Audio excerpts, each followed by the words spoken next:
Hi there. My research was done at a previous school at Fort Hays State during a research class. That class had transferred in, so I did not do the research assignment like it was assigned with the other students. However, I was able to get that final research paper I had done at Fort Hays State, and I will be presenting based on that topic.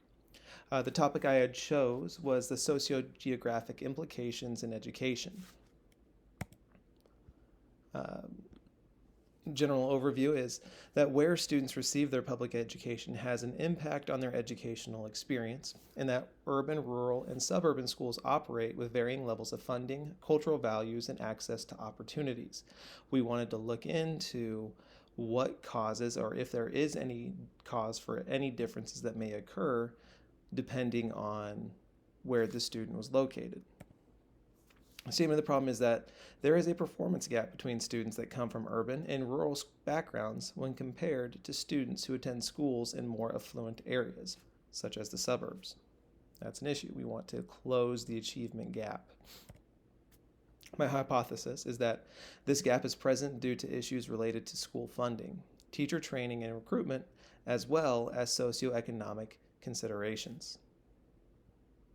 The importance of this study, we need to find the root cause that addresses why there is this sort of disparity. We want to then equalize and enable rural and urban schools to match the performance of suburban schools. And lastly, though the population of suburban and urban areas is greater than the rural population, there is still a sizable population of Americans living in rural areas that deserve equitable educational opportunities when compared to the urban and suburban peers. Definition of terms. Urban schools are educational institutions located in densely populated city areas, often serving diverse and large student populations. Suburban schools are schools situated in residential communities near cities, typically with more resources and smaller class sizes. Rural schools are schools located in sparsely populated countryside or small towns, often with fewer students and limited access to resources. Uh, Upon my literature review, a few articles came out. Um, the article "Killing Mayberry" is a educational article by J.A. Bryant, and it talks about the crisis in rural education. Bryant challenges the nostalgic and idealized view of rural schools, often symbolized by the fictional town Mayberry, and instead highlights the systematic neglect and underfunding these schools face. The paper goes in and describes exactly what rural schools are facing, such as teacher shortages, funding shortages, and other things, kind of dispelling the myth that, hey, small town is this happy go lucky place that Andy Griffith would love to live, but rather um, an area in crisis. Another article by Landre and Roskiguno shows that even schools in the same city can get very different amounts of money. These differences in funding lead to sizable gaps in how well students do in school, especially for those in less affluent neighborhoods. If you look at Kansas City, there are several schools that are located in Kansas City, Kansas. Some, such as Bonner Springs, would be considered more of a rural school, whereas in Kansas City, Kansas, USD 500 would be considered more of an urban school. And we look at scores and graduation rates, and we see that they are different as well. And in that class that I took at Fort Hays, once again, we did a literature map. And so there were 5 areas that I looked at and gathered research on regarding this topic. One was socioeconomic considerations. And so there were several articles that I had read and cited in that paper talking about the socioeconomic considerations of performance. Suburban education, urban education, rural education, and then also through my research, I shifted to talk about how there are racial and ethnic considerations and cultural considerations to take into education as well. Generally speaking, the explanation of the topic is that most schools in the United States fall into these 3 main categories: rural, urban, and suburban. However, many educational initiatives and teaching strategies appear to be primarily designed with suburban schools in mind.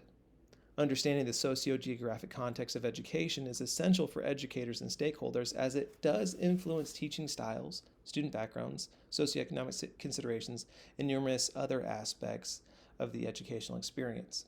Generally speaking, where a student is born, in other words, something that they cannot control, should not dictate the educational experience and opportunities that those students have.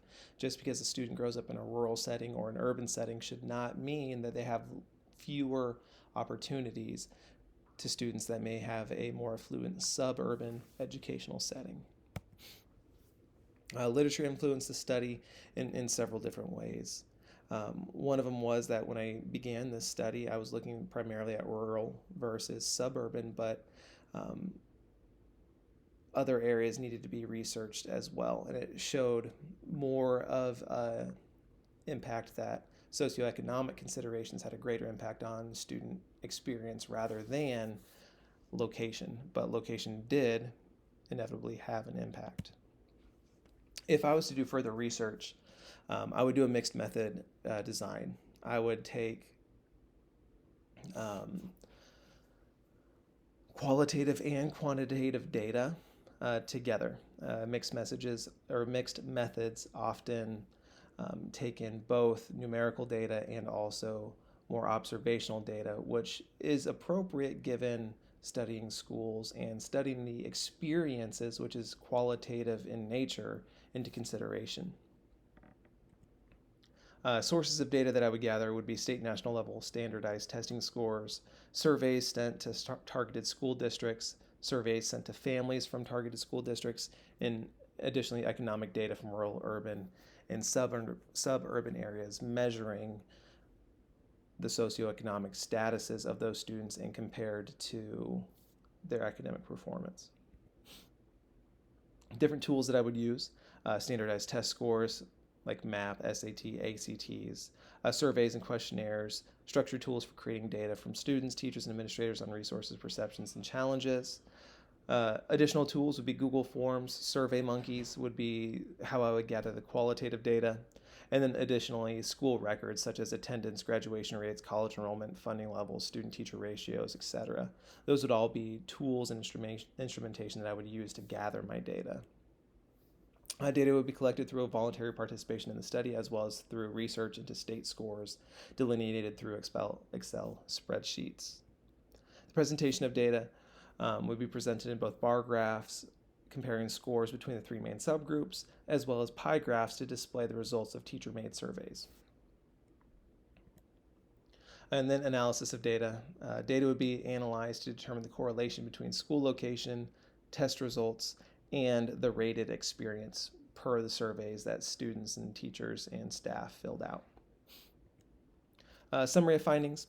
Initially, when students are coming from poverty-stricken communities, it has shown to have a drastic effect on their education, as noted by that article. Rural communities are naturally less populated than other schools, so naturally there would be less funding going to rural schools, which in turn would affect the overall experience of students in those schools. Once again, from the Bryant Killing Mayberry article. Also, as Raymond observed, the attendant domination of economics and politics is also momentous cultural injustice and thus an educational one. In other words, because they're, economics and politics are big into culture, it also bleeds into education. Additionally, curriculum in reading comprehension and writing instruction has been deficient in urban areas. In addition to the curriculum, suburban or teachers from more affluent areas are receiving better and more focused instruction on the essential components of reading. In other words, teachers are receiving different training in suburban areas than they are in urban and rural areas. The conclusion is that research revealed that rural schools often experience poverty rates comparable to or even exceeding those found in urban schools.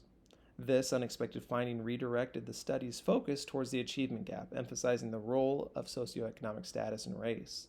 Through further investigation, research indicates the historical influence of suburban development and the enforcement of black codes, which significantly shaped patterns of wealth and accumulation and investment. These historical and structural factors were found to contribute to the enduring educational and societal inequalities observed in contemporary contexts. Further research could be done as to ways to equalize the gap from a socioeconomic platform. In other words, we need to find out exactly how location does impact education and find ways to fix that to where everybody receives an equal educational experience. And I had all of the references, once again, I had all these references in my literature map as well. Thank you, and hope